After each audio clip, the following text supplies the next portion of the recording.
Hello everyone, welcome back to our Devagna channel. అందరూ ఎలా ఉన్నారండి? బాగున్నారా? నేనైతే చాలా బాగున్నాను. మీరందరూ కూడా సంతోషంగా ఆరోగ్యంగా ఉండాలి అని మనస్ఫూర్తిగా కోరుకుంటున్నాను. ఇవాళ నా పూజా విధానం, అలానే ఇవాళ ఏకాదశి శుక్రవారం వచ్చిందండి. చాలా మంచి రోజు. ఇవాళ పూజ చేసుకోవటం నిజంగా చాలా మంచిది. బ్రహ్మ ముహూర్తంలో పూజను ఆచరించటం నిజంగా చాలా మంచిదండి. 365 డేస్ మనము ఎర్లీ మార్నింగ్ 4 o'clockకి లేవాలి అంటే అస్సలు కుదరదు. మనకు చాలా ఇబ్బందులే ఉంటూ ఉంటాయి. హెల్త్ ఇష్యూస్ కానీ లేదా ఏవైనా అదర్ ప్రాబ్లమ్స్ కానీ ఉంటూ ఉంటాయి. బట్ కానీ కొన్ని సందర్భాలలో మనం బ్రహ్మ ముహూర్తంలో లేవడానికి ట్రై చేయాలి. పూజను ఆచరించటం అంటే అంత సులువైన పని ఏమి కాదండి. ఇల్లంతా కూడా శుభ్రం చేసుకోవాలి. అలానే ఇంటి ముందు చిన్న ముగ్గైనా వేసుకొని ఆ తర్వాత పూజ గది కూడా చక్కగా క్లీన్ చేసేసుకొని పూజా సామాగ్రిని క్లీన్ చేసుకోవాలి. అలానే పువ్వుల్ని చక్కగా అలంకరించుకొని ఆ తర్వాత స్వామివారిని అర్చించిన తర్వాత పూజను ఆచరించాలి. ఇవన్నీ చేయడానికి మనకు చాలా టైం అయితే పడుతుంది. సో అందరికీ బ్రహ్మ ముహూర్తంలో పూజను ఆచరించాలని ఉంటుందండి. కాకపోతే మనకు హెల్త్ ఇష్యూస్ వలన మనం లేవలేకపోవచ్చు. ఇక్కడ మీరు చూస్తున్నట్లయితే ఇవాళ నేను చక్కగా అమ్మవారి పాదాలను ఇలా వేసుకున్నాను. నాకైతే ఇలా వేసిన తర్వాత చూస్తూ ఉంటే సాక్షాత్తు ఆ అమ్మవారే వచ్చి ఇలా నిల్చున్నట్టుగా అనిపించింది. ఎంతో అందంగా, చాలా ప్రశాంతంగా అనిపిస్తుంది ఇలా అంతా అలంకరించిన తర్వాత. నిజానికి మన ఇంటికి చిన్న ముగ్గైనా సరే చాలా లక్ష్మీ కళతో కనిపిస్తూ ఉంటుంది. ఇలా కొంచెంగా పసుపుతోటి చక్కగా ఇలా అలికేసి ఆ తర్వాత ఇలా మనం ముగ్గు పెట్టుకున్నట్లయితే మనకు చూడటానికి ఎంతో కళగా అనిపిస్తుంది. అలానే ఆ ఇంటికి ఉన్న దిష్టి అంతా కూడా ఆ ముగ్గులోనే వెళ్ళిపోతుందండి. మన ముగ్గుకి అంత ప్రత్యేకత అనేది ఉంది. సో ఇక్కడ మీరు చూస్తున్నట్లయితే చక్కగా నేను కూడా ఇక్కడ పసుపుతోటి ముందుగా ఇలా చేసుకున్న తర్వాత ముగ్గునైతే వేసుకున్నాను. ఆ తర్వాత ఇక్కడ గుమ్మం దగ్గర చక్కగా పసుపునైతే రాసుకుంటున్నాను. మన ఇంటికి లక్ష్మీ కళ మన గుమ్మం దగ్గర నుంచే కనిపిస్తూ ఉంటుందండి. ఇలా వారానికి ఒక్కసారైనా సరే ఇలా చేసుకున్నట్లయితే ఆ ఇంట్లో ఎప్పుడు కూడా పాజిటివ్గా ఉంటుంది. కొన్నిసార్లు మనకు అది కూడా కుదరకపోవచ్చు, కానీ నెలకు ఒక్కసారైనా సరే ఇలా చేసుకోవటం చాలా మంచిది. అందరికీ అన్నీ కుదరాలని ఏమీ లేదండి. కొంతమందికి జాబ్స్ అలానే హెల్త్ ఇష్యూస్ వలన ఏది చేసుకోలేకపోవచ్చు. బట్ కానీ ఏదో ఒక టైంలో ఇలా చేసుకోవటం చాలా మంచిది. చాలా అందంగా అనిపిస్తూ ఉంది. ఇలా చక్కగా చిన్న తామర పువ్వునైతే వేసుకున్నాను. ఎంతో కళగా అనిపిస్తూ ఉంది. మన ఇంటికి నరదిష్టి పట్టింది అని అంటూ ఉంటారు కదా చాలామంది, కానీ అది ఎలా ఉంటుంది ఏంటి అనేది మనలో చాలామందికే తెలియదు. కాకపోతే మనం కొన్ని హింట్స్ వలన ఈజీగా మనం తెలుసుకోవచ్చు. ఇక్కడ మీరు చూస్తున్నట్లయితే ఈ బీడ్స్ చూస్తారా, అసలు నాకైతే చాలా బాగా నచ్చాయి.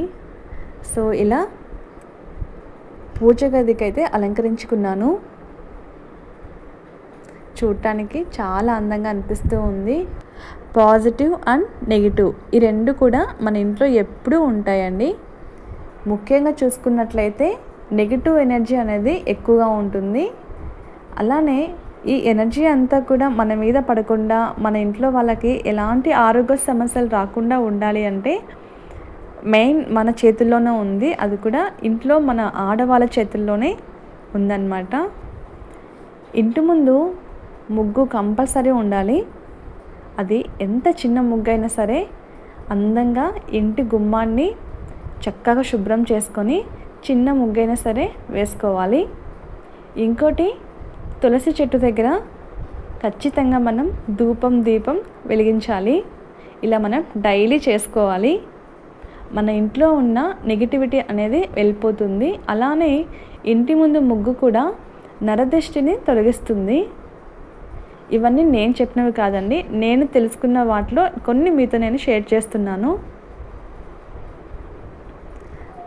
అలానే నరదిష్టి ఎక్కువగా ఉంది అనుకుంటే చక్కగా ఒక గుమ్మడికాయని తీసుకొని శుక్రవారం ఎర్లీ మార్నింగ్ 6 o'clockకే అలా చక్కగా ఇంటికి దిష్టి తీసి మీరు ఇంటి గుమ్మం ముందు చక్కగా కొట్టేయచ్చు. అలానే లేదు అనుకుంటే గుమ్మడికాయని చక్కగా పసుపు కుంకుమ రాసేసి మన ఇంటి గుమ్మానికైనా సరే కట్టుకుంటే మనకు నరదిష్టి అనేది వెళ్ళిపోతుంది. వీటన్నిటిలో కూడా ఒక సైన్స్ అనేది ఉందండి. సో ఏవో మూఢనమ్మకాలు అనేది ఏమి కాదు. సో ఇక్కడ మీరు చూస్తున్నట్లయితే నేను ఇవాళ మట్టి ప్రమిదలో అమ్మవారికి దీపాన్ని అయితే సమర్పించుకున్నాను. చాలా ప్రశాంతంగా అనిపిస్తుంది. ఒక్కొక్క దీపాన్ని ఇలా అమ్మవారికి సమర్పిస్తూ ఓం శ్రీ మాత్రే నమః అని అనుకుంటూ చక్కగా అమ్మవారి శ్లోకాలను అయితే పాడుకున్నాను. ఇవాళ అమ్మవారికి పాలు అలానే బెల్లం వేసాను. ఈ పాలనైతే నైవేద్యంగా పెట్టాను అమ్మవారికి. ఎంతో ప్రశాంతంగా అనిపిస్తుందండి. ఇలా పూజ అంతా కూడా చేసుకొని ప్రశాంతంగా ఇలా అమ్మవారికి నైవేద్యంగా పెట్టుకున్నాను. ఈ నైవేద్యంగా పెట్టిన పాలని మన ఇంట్లో వాళ్ళకి అందరికీ కూడా కొంచెం కొంచెంగా తీసుకొని తాగినట్లయితే మన ఇంట్లో వాళ్ళకి ఎలాంటి ఆరోగ్య సమస్యలు రాకుండా ఉంటాయి. ఎంతో ఆహ్లాదకరంగా అనిపిస్తూ ఉంది కదా. అసలు చిన్న దీపాన్ని మన గుమ్మానికి పెట్టినట్లయితే మన గుమ్మాన్ని లక్ష్మీదేవి స్వరూపంగా చూస్తాం కదా. అలాంటప్పుడు గుమ్మాన్ని చక్కగా ఇలా శుక్రవారం రోజైనా సరే అలంకరించుకున్నట్లయితే చిన్న దీపమైనా సరే వెలిగించుకొని ఇలా చక్కగా అందంగా కనిపిస్తూ ఉంటుంది. సో ఇదే అండి నా పూజా విధానం అయితే. ఇంకోటి, ఇవాళ నేను జలదీపం పెట్టుకోవాలి అని అనుకుంటున్నాను. అసలు జలదీపం అంటే ఏంటి, అసలు ఎందుకు మనం ఇందులో వెలిగించుకుంటామో అనేసి నేను మీతో కొంచెం షేర్ చేసుకుంటాను. మనలో చాలామంది కార్తీక మాసం తెలిసే ఉంటుంది కదా. సో కార్తీక మాసంలో ఏ పూజ చేసినా చాలా శ్రేష్టకరం అండి. సో మనం ఆ సమయంలో నదికి వెళ్ళి నదిలో స్నానం చేసి అలా చక్కగా దీపాలను అయితే గంగలో వదులుతూ ఉంటాం కదా. గంగ అంటే గంగమ్మ తల్లికి దీపంలో వదిలేస్తూ ఉంటాము చక్కగా అమ్మవారికి నమస్కరించుకొని. సో అలా అని నేను ఇలా ఇంట్లోనే ఇలా చేసుకుంటున్నాను. గంగమ్మ తల్లికి సాక్షాత్తుగా ఇలా దీపం వెలిగించుకున్నట్టు ఇందులో పసుపు కుంకుమ అక్షింతలు ఇలా చక్కగా అయితే వేసేసుకొని అమ్మ నువ్వే ఇక్కడ ఉన్నావని అనుకుంటూ చక్కగా దీపాలను అయితే వెలిగించుకున్నాను. నాకు నచ్చిన కొన్ని నాకు చాలా ఇష్టంగా చేసుకుంటూ ఉన్నాను. ఇది మీకు నచ్చినట్లయితే మీరు చేసుకోండి. ఇది మీరు చేసుకోవాలి అని అయితే నేనేం చెప్పట్లేదు. సో ఇది నా పూజా విధానం. సో ఫైనల్గా అయితే మా హస్బెండ్ కూడా స్నానం చేసి వచ్చేసారనమాట. ఇంకా హారతి అయితే ఇస్తున్నారు స్వామివారికి. పూజ టైంకి ఇలా చేస్తున్నట్లయితే మనకు కూడా చాలా హ్యాపీ అనిపిస్తుంది కదా. వీలైతే శుక్రవారం రోజున లేదా మంగళవారం రోజున కానివ్వండి, లేదంటే శనివారం రోజైనా సరే చక్కగా మనం అక్షింతలు కానీ పువ్వులను కానీ తీసుకొని చక్కగా భర్త ఆశీర్వాదాన్ని స్వీకరించడం నిజంగా చాలా మంచిదండి. ఇది మీలో ఎంతమంది చేస్తున్నారో నాకు మీరు తప్పకుండా కామెంట్ సెక్షన్లో షేర్ చేయండి. సో ఇదే అండి ఇవాల్టి నా లాగ్ అయితే. మీ అందరికీ నచ్చిందని అనుకుంటున్నాను.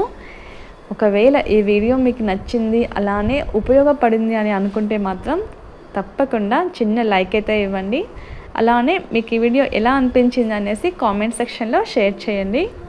సో ఇదే అండి పూజా విధానం. నెక్స్ట్ లాగ్తో మళ్ళీ కలుద్దాము. అలానే ఒక మంచి కంటెంట్తో నేను మళ్ళీ మీ ముందుకు వస్తాను. సో పూజని చూస్తూ ఉంటే అమ్మవారిని నాకు ఇంకా చూడాలనిపిస్తుంది. అంత అందంగా దీపాల వెలుగులో ఉన్నారనమాట. ఇంకా ఇవాళ ఎర్లీ మార్నింగే పూజ అయితే అయిపోయిందండి. తులసి కోట దగ్గర అయితే చక్కగా ఇలా అగరబత్తిని వెలిగించుకుంటున్నాను. ఇవాళ ఏంటి అంటే గాలి ఎక్కువగా వేస్తుంది, సో దీపం అనేది అసలు నిలబడడం లేదు, అందువలన ఇంకా దీపం పెట్టలేదు. ఇలా చక్కగా అగరబత్తి వెలిగించేసుకున్నాను. సో ఇది అండి ఇవాళ లాగ్ అయితే మీ అందరికీ నచ్చిందని అనుకుంటున్నాను. సో నెక్స్ట్ లాగ్తో మళ్ళీ కలుద్దాం. Thank you for watching.